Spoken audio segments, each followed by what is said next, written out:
ada beberapa hal yang saya temukan tentang latar belakang, yaitu tekanan pelayanan modern. Itu terjadi multi role, di mana satu orang dia menjabat beberapa posisi. Ya. Biasanya gembala merangkap jadi pengajar, merangkap bagian admin, dan yang lain-lain. Kemudian ekspektasi jemaat yang tinggi, tetapi dukungan emosi sangat minim. Ini fakta yang saya temukan. Kemudian dari buku Josh Barna tahun 2022 mengatakan 42% pelayan di Asia Tenggara itu burnout. Ya, apa nanti burnout nanti akan saya sampaikan. Kemudian yang kedua, tuntutan gereja modern, di mana mereka para pelayan itu harus serba bisa, ya berkhotbah, ya mengajar, ya konselor, ya admin, ya konten kreator, ya pencari dana, semuanya harus serba bisa. Sementara di sisi yang lain, teknologi bergerak serba cepat. Pelayan harus expert. Dengan munculnya AI itu juga membuat tuntutan semakin tinggi. Kemudian yang ketiga itu burnout pelayan dan pelayanan. Menurut World Christian Database tahun 2023, 68% pelayan di Asia itu sudah burnout, mengalami kelelahan yang luar biasa. Kemudian 56% gereja terdampak, baik pasca COVID, baik dengan cepatnya teknologi maupun juga postmodernisme. Ini mendorong bagaimana menguatnya persoalan burnout. Kemudian prinsip dari Matius pasal 26 ayat 38 sampai 41 ini tentang peristiwa Getsemani, krisis emosional prasalib dan pola pemulihan dari Tuhan Yesus Kristus. Kemudian berikutnya next tentang kerangka presentasi saya, itu ada 4. Saya membuat judul dan latar belakang, lalu identitas juga, saya sebagai yang menyusun, kemudian alasan pemilihan judul dan latar belakang permasalahan. Kemudian yang kedua, rumusan masalah, landasan teori dan dasar Alkitab. Kemudian yang ketiga itu menemukan hasil pembahasan. Temuan berdasar telaah persoalan atas materi yang didapat melalui strategi pemulihan emosi dan spiritual pelayanan. Kemudian yang keempat itu implikasi pastoral dan kesimpulan. Ini dampak dan implikasi praktis dari topik ini. Next, ini rumusan permasalahan. Ada 4 pertanyaan yang saya pergunakan. Unsur krisis apa yang muncul dalam Matius pasal 26?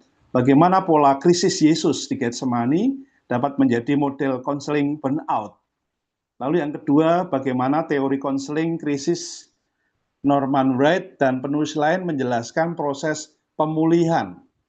Kemudian yang ketiga, langkah praktis apa yang dapat dirumuskan menjadi model konseling krisis.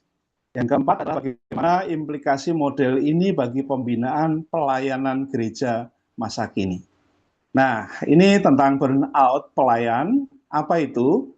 Burnout pelayan adalah kelelahan total secara fisik, emosi, sosial, dan rohani akibat tuntutan pelayanan yang berlebihan dan terus-menerus. Ini tanpa ada pemulihan yang cukup, ya, tidak mendapat recovery. Tanda orang yang burnout itu mudah marah dan sinis. Hatinya kosong, kurang damai sejahtera, padahal aktif pelayanan. Lalu sulit berdoa dan sulit membaca Alkitab, kemudian menarik diri dari komunitas, dan akhirnya berdampak sakit fisik tanpa sebab yang jelas. Ini tanda-tanda sinyal dari burnout. Ada gap praktis, yaitu memang minim sekali model konseling krisis untuk pelayan dan pelayanan tentang burnout. Lalu ada stigma. Stigma itu berkata begini, burnout, orang yang mengalami burnout dianggap kurang rohani dalam tanda kutip, sehingga banyak disembunyikan kondisi tersebut. Nah, dampak yang terkait pelayan keluar dari pelayanan atau mundur. Kemudian ada konflik dalam keluarga mereka, lalu ada kekeringan rohani, kemudian formalitas semata dan rutinitas dalam pelayanan. Beberapa yang lain adalah tentang beban multi role. Seorang pelayan merangkap 5 jabatan sekaligus dalam suatu waktu. Seperti dia lone ranger, seperti single fighter. Dan ini membuat motivasinya akhirnya bergeser, tidak lagi fokus pada pelayanan. Lalu ada juga ekspektasi yang tidak realistis. Tuntutan jemaat yang menuntut pelayan itu harus siap 24 jam kali 7 hari. Jadi harus seperti terus ada itu ya. Ini ekspektasi jemaat yang tidak realistis. Kemudian isolasi diri. Pelayan takut dianggap lemah jika dia curhat atau datang ke psikolog atau dikatakan tidak rohani. Kemudian kekurangan spiritualitas. Pelayan melakukan pelayanan dari rutinitas semata, bukan karena ada hadirat Tuhan. Ya, landasan teori awal itu yang saya pakai dalam materi saya, yaitu konseling krisis. Next, ini titik balik yang bisa menghancurkan atau memulihkan. Ini menurut Norman Wright. Kemudian Dietz, dia mengatakan ada kelelahan suci. Ya, karena apa? Karena identitas kita sebagai pelayan. Kemudian yang kedua, konseling Alkitabiah. Konseling harus berpusat pada firman dan Kristus, bukan teknik psikologi. Ini menurut J. Adam ya. Kemudian pemulihan terjadi saat luka bertemu dengan kebenaran Injil. Nah, ini penting, pemulihan terjadi saat luka-luka itu bertemu dengan kebenaran Injil. Ini Crabb mengatakan seperti itu. Kemudian spiritualitas pelayanan. Ini cara pelayan harus menjadi pelayan yang terluka, yang sembuh melalui Tuhan Yesus. Jadi seorang pelayan harus merasakan luka yang akhirnya disembuhkan oleh Tuhan Yesus. Ini oleh Henry Nouwen. Kemudian spiritualitas pemulihan. Pemulihan melalui penilaian diri atau discernment dan keheningan di hadapan Allah. Ignition, ya, ini mengatakan tentang pemulihan. Kemudian yang kelima adalah psikologi burnout. Intervensi psikologi dalam terang firman yang menyentuh emosi, kognisi, dan relasi. Ini dari Maslah. Kemudian metode yang saya pakai itu kualitatif teologia praktika. Saya melakukan eksegesi Alkitab atas Matius pasal 26 ayat 38 sampai 41, kemudian studi literatur ya dari beberapa buku Norman, J. Adam, Maslah, Nouwen, dan Barna. Kemudian melakukan sintesis model, menggabungkan temuan Alkitab dan teori yang menjadi model yang praktis. Lalu saya menyempatkan wawancara dengan 2 orang. Itu nama samaranya, saya tuliskan Ibu Francisca. Dia ketua departemen anak di gereja yang dulu saya layani di Jawa. Kemudian dia memimpin anak-anak di PPA, Pusat Pengembangan Anak. Itu ada sekitar 200-an anak. Dia seringkali menghadapi burnout, baik ketika menerima guru-guru atau mentor atau tutor, bahkan dia sendiri. Kemudian dengan pendeta TB, ini seorang gembala senior, sekarang sudah pensiun, dia juga menjelaskan tentang burnout itu apa dan bagaimana kiat-kiatnya. Nah, ini metodologi yang saya pakai. Kemudian ayatnya dari sini, lalu katanya kepada mereka, hatiku sangat sedih, seperti mau mati rasanya. Ini perkataan Yesus, tinggallah di sini dan berjaga-jagalah dengan aku. Maka ia maju sedikit, lalu sujud dan berdoa katanya, ya Bapakku, jikalau sekiranya mungkin, biarlah cawan ini lalu daripadaku. Tetapi janganlah seperti yang ku kehendaki, melainkan seperti yang engkau kehendaki. Setelah itu ia kembali kepada murid-muridnya itu dan mendapati mereka sedang tidur. Dan ia berkata kepada Petrus, tidakkah kamu sanggup berjaga-jaga 1 jam dengan aku? Berjaga-jagalah dan berdoalah supaya kamu jangan jatuh ke dalam pencobaan. Roh memang penurut, tetapi daging lemah. Lalu ia pergi untuk kedua kalinya dan berdoa katanya, ya Bapakku, jikalau cawan ini tidak mungkin lalu, kecuali apabila aku meminumnya, jadilah kehendakmu. Ini yang saya eksegesa dan muncul seperti ini hasil pembahasan. Ada 5R, saya sebut 5R, itu recognize, itu pengakuan. Jadi Tuhan Yesus mengaku pada dirinya sendiri tentang keadaan dirinya. Aku lelah. Gitu. Jadi di ayat yang 38, hatiku sedih dan seperti mau mati rasanya. Ada kelelahan yang Yesus akui. Matius 26 ayat 38. Lalu R yang kedua adalah relate, terhubung. Mengajak 2-3 orang yang terpercaya untuk meneguhkan. Jadi Yesus anti isolasi, dia tidak mengisolasi diri, tapi mengajak murid-muridnya untuk berdoa bersama-sama. Masih di ayat yang ke-38. Lalu yang ketiga itu adalah retreat, mundur dan berdoa. Yesus menyendiri untuk berdoa secara pribadi. Dia meninggalkan 3 murid yang diajaknya berdoa, dia maju sepelimpar tombak. Dia menyendiri untuk berdoa. Dan disitulah pergumulan yang luar biasa terjadi, sampai peluh atau keringatnya itu berubah seperti tes-tesan darah dari keningnya. Ini kembali kepada sumber, kembali bertanya kepada Allah, ada dialog antara dia dengan Tuhan. Dan dialog itu ada pantulan ya. Kalau sekiranya ya seperti itu, Yesus mengerti siapa Bapaknya. Ini di ayat yang ke-39. Kemudian realigns, itu meluruskan. Bukan kehendakku Bapa, tapi kehendakmu. Ya, jadi kalau pengennya Yesus tidak mau melakukan ini, tetapi dia berkata bukan kehendakku Tuhan, tapi kehendakmu. Ada kontrol diri dari Matius 26 ayat 39. Kemudian ada restore atau pemulihan, membangun ketahanan lewat firman dan komunitas untuk keberlanjutan pelayanan. Yesus dikuatkan, tetapi ketika dia menemui 3 muridnya, ternyata mereka tertidur. Ya. Ada penguatan-penguatan yang kita belajar dari sana. Nah, prinsip pemulihan untuk pelayanan burnout pada masa kini, setelah dari ayat-ayat tadi, ada 2 prinsip. Mulai dari bawah itu proses burnout-nya, lalu ada prinsip Alkitabiah, ada 4 di sana. Kita perlu mengakui batas manusia. Kita itu adalah debu. Ya. Mazmur 103 ayat 14. Roh penurut, tapi daging lemah. Dari Matius 26 ayat yang ke-41. Ini tahapan pertama. Kemudian yang kedua adalah kembali kepada Allah.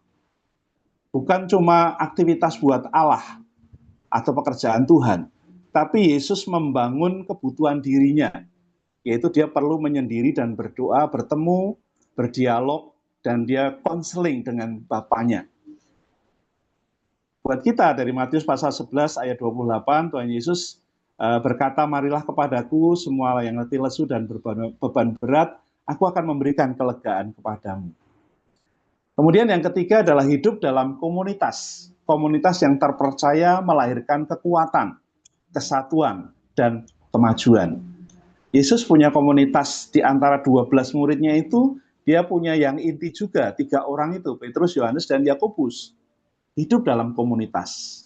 Kemudian yang keempat adalah ingat kepada panggilan mula-mula. Temukan kembali passion dan motivasi awal dalam pelayanan, pemulihan di saat perjumpaan dengan Tuhan.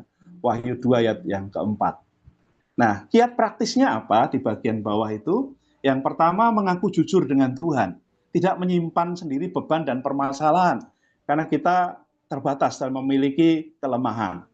Lalu yang kedua, kita perlu ambil waktu sabat, dalam tanda kutip, secara sengaja. Ambil 1 hari tanpa urusan pelayanan setiap minggunya. Semacam hari libur.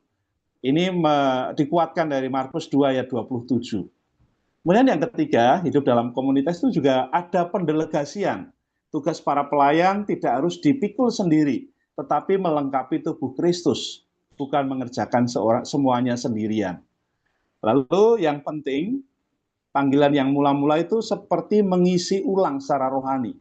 Kita isi bahan bakar rohani kita membaca referensi selain Alkitab ya, menambah wawasan kita, lalu juga memperkuat passion kita, hobi, kemasyarakatan, itu akan menolong kita segera keluar untuk dipulihkan. Tujuan akhirnya adalah di sana kita dipulihkan oleh Tuhan Allah dalam proses burnout ini. Lalu menurut Norman Wright, itu ada langkah-langkah ya. Tadi disimpulkan secara singkat, ada pengakuan, ada penilaian, yang ketiga ada penstabilan, lalu ada eksplorasi, kemudian ada penyelesaian, kemudian integrasi, dan kita bisa mencegah supaya tidak terjadi burnout yang berikutnya. Nah, implikasi praktisnya ada 5 ya. Bagi pemimpin gereja atau pelayan, kembangkan budaya safe space. Jadi beri waktu atau beri space untuk kita bisa merasa tenang. Ini bagi pelayan supaya mereka jujur dalam mengelola kelelahan dan pelayanannya. Bilang saya istirahat, saya capek, saya libur, itu penting.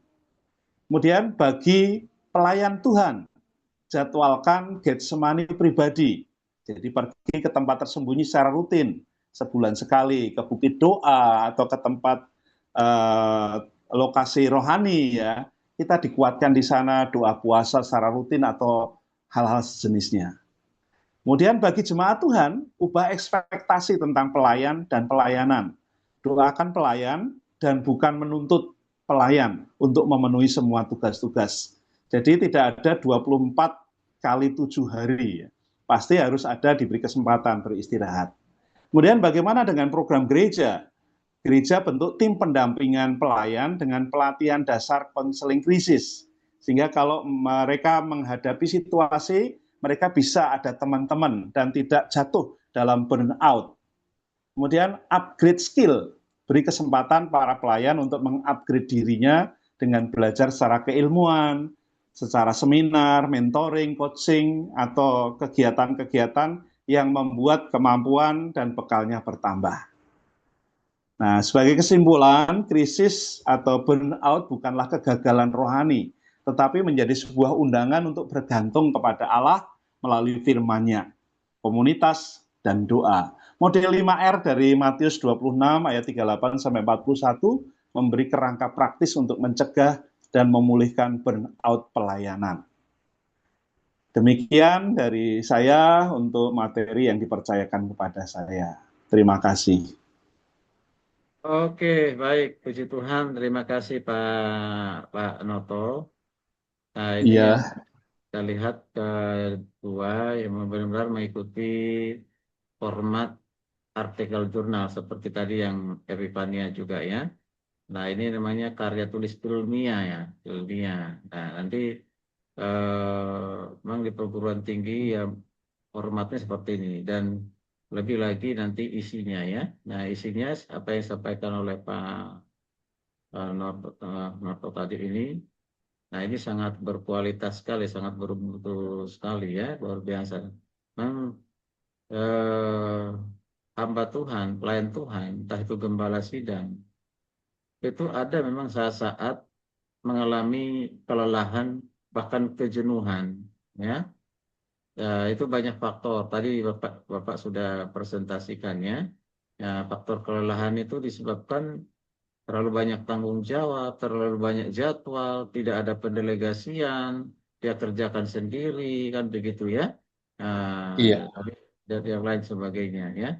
Luar biasa sehingga itu berdampak Iya. kepada apa ya? Berarti bukan hanya berdampak kepada dirinya sendiri, tapi juga berdampak signifikan nanti kepada pengaruh hasil dari pelayanan kan begitu ya.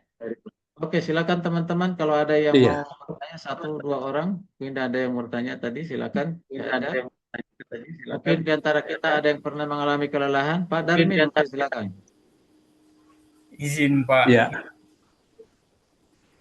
eh, presentasi malam hari ini sih luar biasa ya. Saya perhatikan luar biasa ini Pak Noto ini menyampaikan presentasinya ya. Eh, Cuma ada pertanyaan sederhana aja Pak. Apakah Iya. yang dialami Elia tadi di dalam kitab Rasa Raja itu termasuk di dalam burnout enggak ya Pak? Dan yang kedua adalah apakah kondisi burnout ini dialami oleh setiap pelayan-pelayan Tuhan secara keseluruhan atau memang hanya sebagian saja yang mengalaminya ini, Pak? Bagaimana menurut Iya. pendapat Bapak? Terima kasih, Pak. Iya, terima kasih Pak Darmin. Menanggapi memang sedikit keluar ya dari jalur saya ya. Tapi kalau melihat hal tadi, memang Elia dalam burnout. Karena dia mendapat tekanan bertubi-tubi, saya tadi sudah menjelaskan juga secara fisik.